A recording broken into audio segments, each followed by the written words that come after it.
Well, it's so important because if you are the type of person who isn't able to manage their stress well, and let's say you have a lower emotional intelligence to where you aren't seeing within yourself to be able to take hold of the emotions that you have, well, then things can get blown out of proportion for you, or you can feel emotions that are way off the spectrum, and it just really isn't a good thing because you're so focused on what you're worrying about that you're not actually going to be able to dive into what it takes to get where you need to be or to achieve what you need to achieve. You're just too worried about it.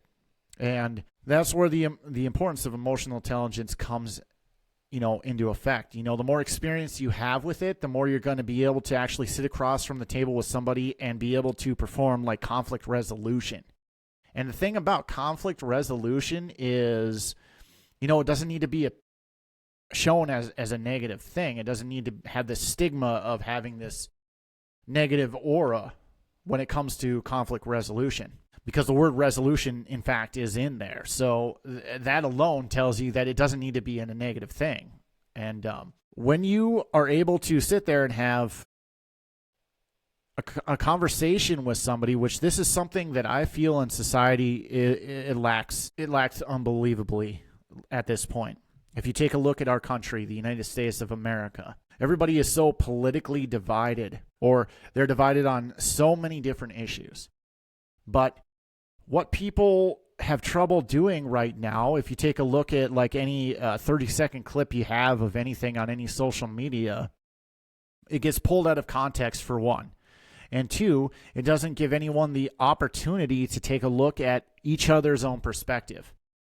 So within conflict resolution, it means sitting down across from the table of another person, having differentiated views, and being able to have a conversation with them and looking at them, all the while disagreeing with what they're saying, but having the emotional intelligence to say, hey, you know what? You are making a point there in whatever it may be. And it is very important right now that we do this, that we have conversations with each other about whatever it is that we're having, so that we can learn from each other and move past this gigantic speed bump that we have within our society.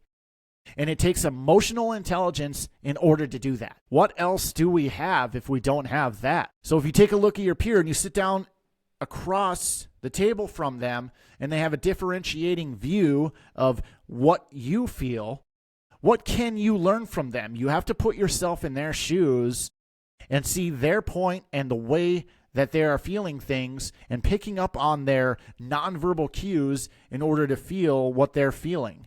Why are they feeling the way that they're feeling? If we have emotional intelligence and we have these conversations, then we're going to be able to ask each other the right questions in order to make it through this shit. It's as simple as that. And that's where the importance of emotional intelligence comes from.